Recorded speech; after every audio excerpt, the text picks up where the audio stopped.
Bapak Guru dan teman-teman sekalian, saya Loria Besubati dari kelas 11 ingin memaparkan proyeksi geografi saya tentang penginderaan jauh. Kami menyaksikan.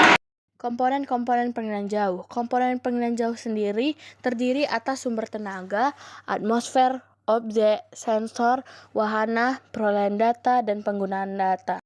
Pertama ada sumber tenaga. Sumber tenaga yang dimana berfungsi agar sensor dapat merekam objek dari cahaya dipantulkan oleh objek.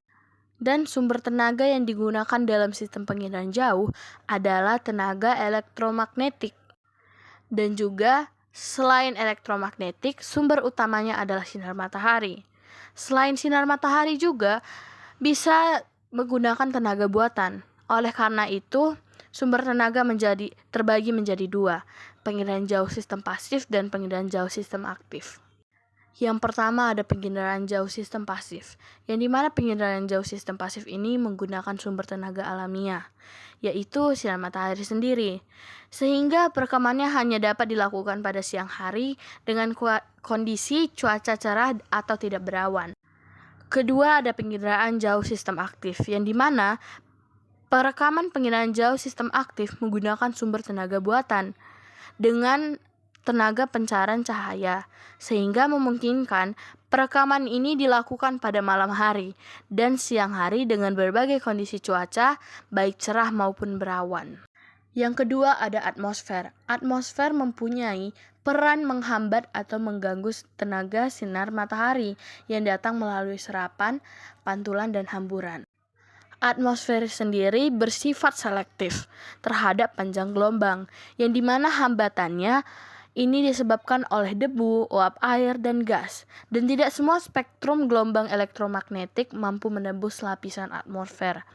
Hanya sebagian kecil saja yang mampu menembusnya. Dan jendela atmosfer paling banyak digunakan adalah spektrum tampak yang memiliki panjang gelombang 0,4 mikrometer hingga 0,7 mikrometer. Yang ketiga ada objek. Objek yang banyak memantulkan tenaga tampak cerah, sedangkan objek yang sedikit memantulkan tenaga tampak gelap. Interaksi antara tenaga dan objek memiliki 3 ciri, yaitu ada ciri spektral, spasial, dan temporal. Yang pertama ada ciri spektral, yaitu berdasarkan pada perbedaan panjang gelombang.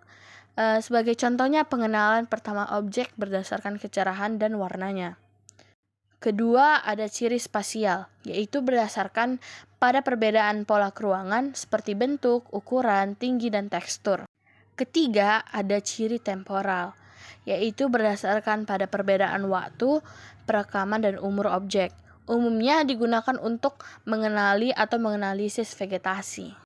Komponen yang ketiga itu ada sensor, yang dimana sensor ini adalah benda yang digunakan untuk melacak, mendeteksi, dan merekam objek-objek di alam dalam jangkauan tertentu. Jadi, sensor berfungsi untuk menerima dan merekam tenaga yang datang dari suatu objek. Dan sensor ini terbagi menjadi dua, sensor fotografik dan sensor elektronik. Pertama ada sensor fotografik. Sensor fotografik sendiri mempunyai arti, yaitu sensor yang berupa kamera dengan menggunakan film sebagai detektornya yang bekerja pada spektrum tampak. Hasil dari sensor fotografik sendiri adalah bentuk foto udara.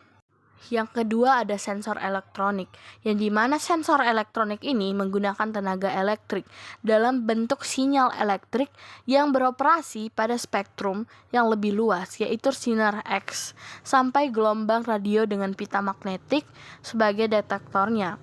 Hasil dari penggunaan sensor elektronik ini adalah citra. Yang keempat ini adalah wahana.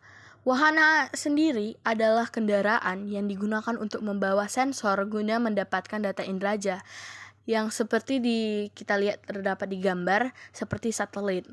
Nah, wahana ini juga terbagi menjadi 3. Ada pesawat terbang rendah sampai menengah, kedua ada pesawat terbang tinggi, dan seperti yang digambar ada satelit. Yang pertama pesawat terbang rendah sampai menengah, yaitu pesawat yang ketinggian pendaratannya antara 1000 sampai 9000 meter di atas permukaan bumi. Yang kedua ada pesawat terbang tinggi, yaitu pesawat yang ketinggian pendaraannya lebih dari 18.000 meter di atas permukaan bumi. Yang ketiga seperti digambar, yaitu satelit, yaitu wahana dengan ketinggian sekitar 900.000 meter atau 900 km di atas permukaan bumi. Yang kelima, bisa kita lihat data atau perolahan data. Perolahan data dapat dilakukan dengan cara manual dan digital, seperti yang ada di gambar. Perolahan data secara manual dilakukan dengan cara interpretasi foto udara atau citra. Adapun perolahan data secara numerik dan digital dilakukan dengan menggunakan teknologi komputer yang seperti di gambar. Yang terakhir ada penggunaan data. Tingkat keberhasilan dari penerapan sistem pengiraan jauh ditentukan oleh penggunaan data. Kemampuan pengguna data dalam menerapkan hasil pengiraan jauh dipengaruhi oleh pengetahuan yang mendalam tentang disiplin ilmu masing-masing. Data yang sama dapat digunakan untuk mencari informasi yang berbeda bergantung tujuannya. Seperti yang kita gunakan sehari-hari seperti men-searching atau kita mengetahui di suatu daerah itu terjadinya gempa tanpa kita harus ke lokasi. Dari penjelasan saya, sekian, terima kasih.